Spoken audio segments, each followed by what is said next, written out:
નસવાડીના એક કાકા ધારાસભ્ય છે, સિનિયર ધારાસભ્ય. નસવાડીમાં આજે અમારો પ્રોગ્રામ હતો.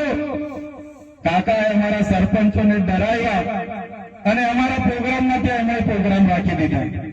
ત્યારે કાકાને કહેવા માંગુ છું, આજે ચૈતર વસાવાને નર્મદામાંથી તળી પાર કરી દીધા છે, ત્યાં જવા નથી દેતા. આજે દરિયાપાડામાં પ્રવેશ બંધી છે. તમે નસવાડીમાંથી અમને કહેશો કે અહીંયાથી નીકળી જાઓ, પણ અમે આ ચૈતર વસાવા અમારી ટીમ અમારા લોકોના દિલોમાં રહે છે અને લોકોના દિલોમાંથી તમારી ભાજપની સરકાર અમને ક્યારે કાઢી નથી શકવાની, ક્યારે કાઢી નથી શકવાની. એનો પણ જવાબ આવનારા દિવસોમાં આપીશું. ત્યારે નવી વસાહતોના આગેવાનો મને રસ્તે મળ્યા. મારી સામે કહેતા હતા, સાહેબ અમે નર્મદાના નવી વસાહતના લોકો છે, અમે આ ધારાસભ્યના હોજે લાગ્યા, આ ભાજપના નેતાઓને માની લીધું અને આજે અમારા દીકરા દીકરીઓ અમને ખીજવાય છે, કામ કર્યું છે. ત્યારે સાથીઓ, આવનારા દિવસોમાં તાલુકા અને જિલ્લા પંચાયતની ચૂંટણીઓ આવવાની છે. રાષ્ટ્રીય પાર્ટી છે આમ આદમી પાર્ટીનું મંચ તમને અમે આપીએ છીએ. આપણા આજે રતનસિંહભાઈ સરપંચ, ભંગિયાભાઈ સરપંચ, નવસિંહભાઈ સરપંચ અને તમામ સરપંચો તમારી સાથે છે. કોઈને ડરવાની જરૂર નથી. તમે રાતે કહેશો, રાતે અમે આવી લોકો થઈ જઈશું. ત્યારે તમારામાંથી સારા સારા વડીલો, સારા સારા યુવાનો, સારી સારી બહેનો આવનારા દિવસોમાં ચૂંટણી લડીને નગરપાલિકા હોય કે તાલુકા પંચાયતના પ્રમુખ બનીને તમારે આવી જવાનું છે. સત્તા તમારે હાથમાં લઈ લેવાની છે. વડીલોએ કીધું હતું, વાર્તાઓમાં આવતું હતું કે એક રાજા, એનો જીવ પોપટમાં હતો. એ જ પ્રકારે આ ભાજપના લોકોનો જીવ સત્તા અને ખુરચીમાં છે. તમે જાગી જાઓ. ખુરચી આપણે ખોચી લઈએ, સત્તા આપણે ખોચી લઈએ એટલે આ ભાજપના રાજા ઓટોમેટિક ઘરે બેસી જવાના છે. તૈયાર છો તમે?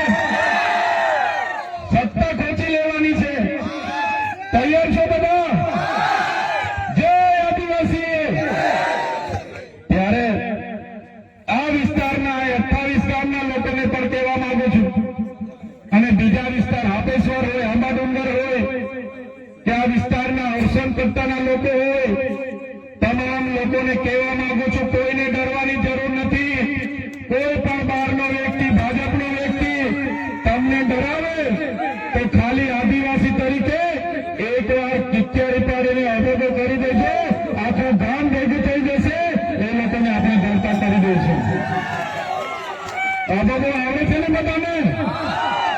આપણા વડીલોએ આપણને શીખવ્યું છે,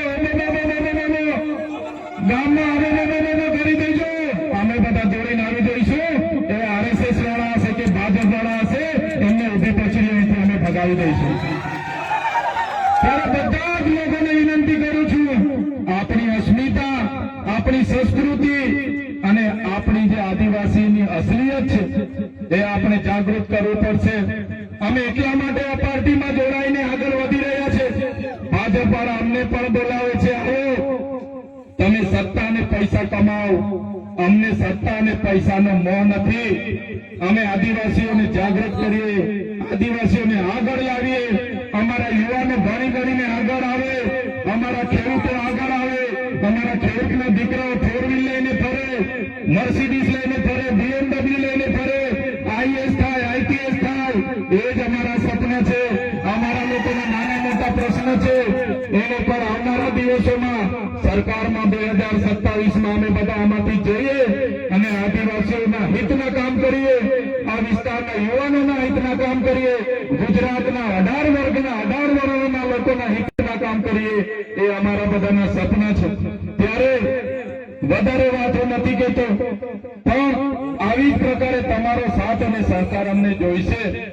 કેમ કે આ લોકો ત્યારે આવનારી ચૂંટણીઓમાં પણ આપણા આ વિસ્તારના કેટલાક ભાજપના નેતાઓ આ જ કામ કરશે. એના કરતા તમે તમારામાંથી ઉમેદવારો ટાઈગર છે અને જ્યારે કામ કરશો ત્યારે